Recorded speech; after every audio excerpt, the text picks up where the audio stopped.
Eu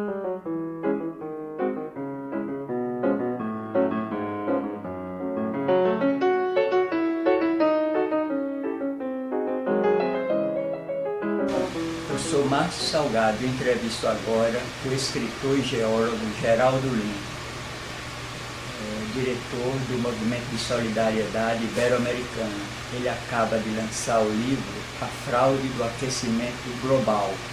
Este livro certamente trará novas discussões à questão do ambientalismo hoje no país. Talvez as preocupações ecológicas dos leitores assentem em outras bases após a leitura deste livro. Geraldo, como ocorreu a ideia de escrever este livro?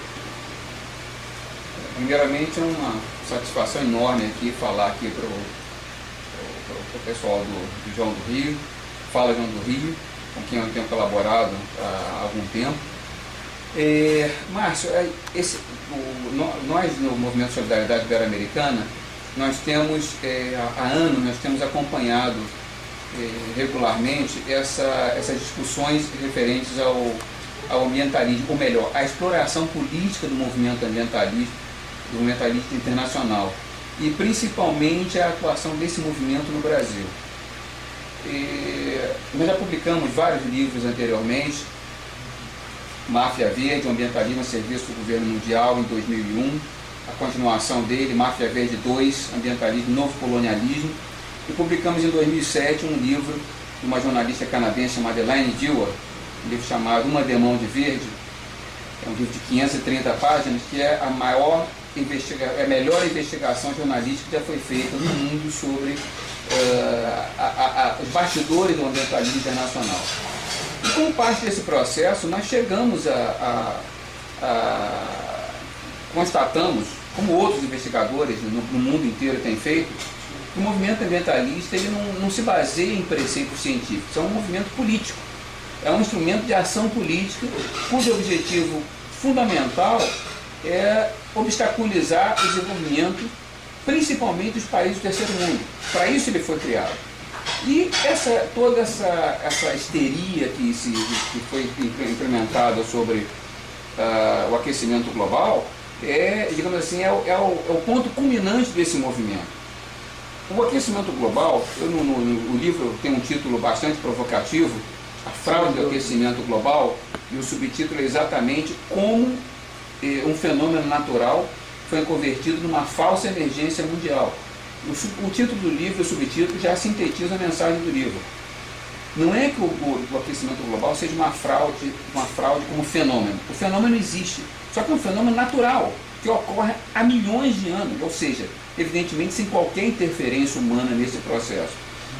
O mundo já experimentou temperaturas bem mais altas que hoje, muito mais baixas, já experimentou níveis de gás carbônico na atmosfera muito mais altos do que hoje, sem que a temperatura tivesse um aumento correspondente, e já experimentou níveis do mar muito mais altos do que hoje e muito mais baixos.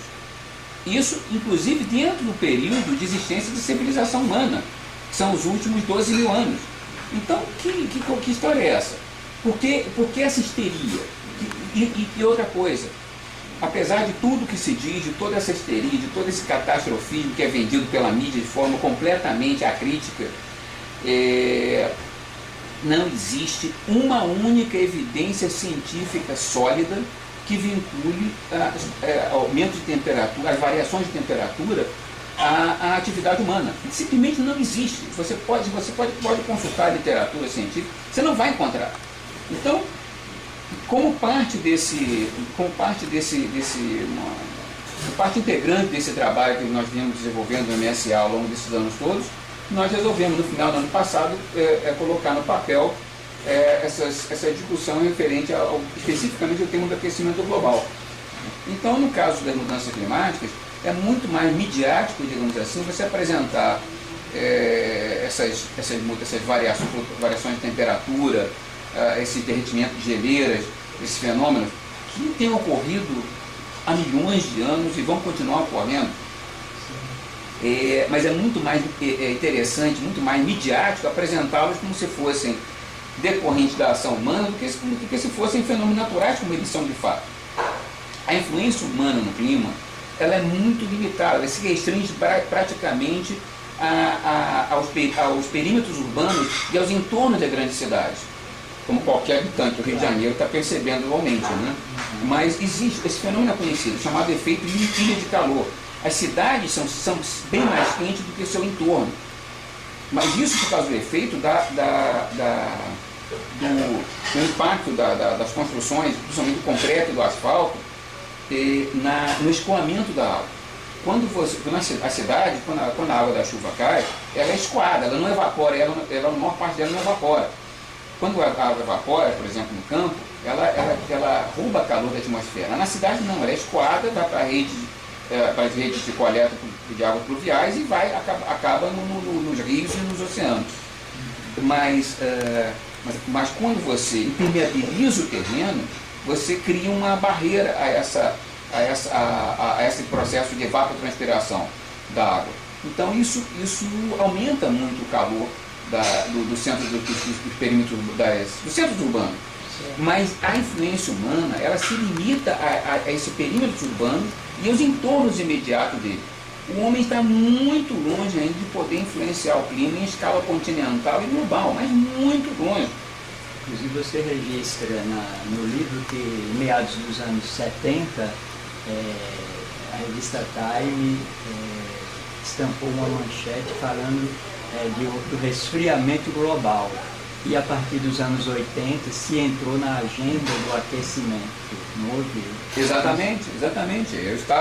Eu me lembro muito bem desse período, porque eu estava fazendo a graduação em geologia na época, meados da década de 70, e naquela época já se ensaiava um pouco esse catastrofismo ambientalista. Eu estava ensaiando seus primeiros passos, estava engatinhando esse processo. E naquela época digamos assim, o sensacionalismo em relação ao clima era o oposto do de hoje. Era o resfriamento global.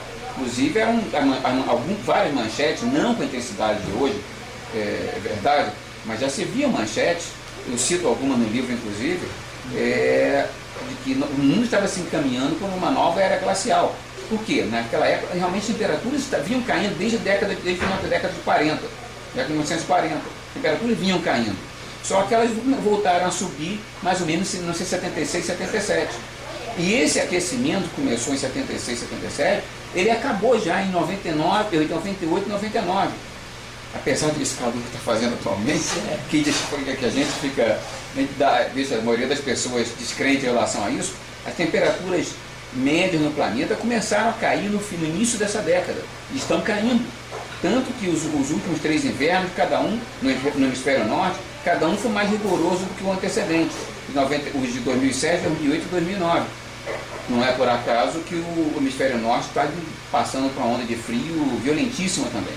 Esses últimos dias aí houve nevascas recorde em toda a América do Norte, e em dezembro e janeiro, início de janeiro, houve nevascas assim, monumentais em vários países europeus.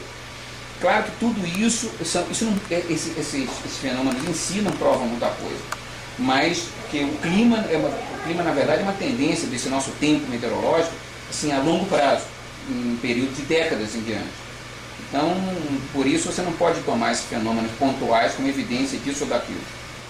Geraldo, você defende a ideia em seu livro de que o dióxido de carbono não é esse vilão ambiental que todos pintam. Como é que você vê essa questão? Essa é uma pergunta bastante interessante, porque realmente o CO2, nosso popular dióxido de carbono, o gás carbônico, ele tem sido pintado realmente como um grande vilão ambiental em todo esse processo. Inclusive, um dos objetivos dessa campanha é exatamente a de restringir os usos de combustíveis fósseis, que são responsabilizados pela injeção maciça de CO2 na atmosfera, além dos fluxos que ocorrem naturalmente no planeta.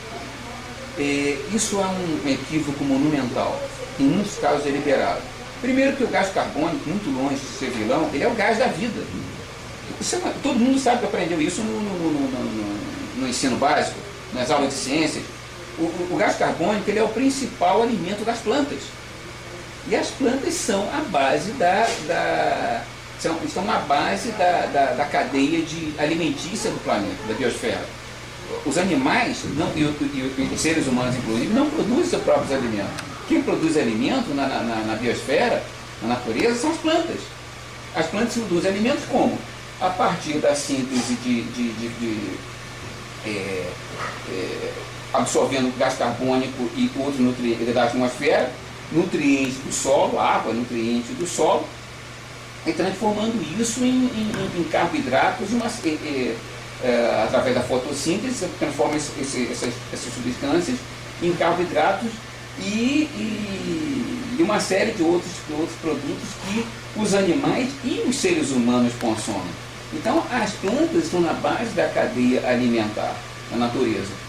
E o principal alimento das plantas é o gás carbônico.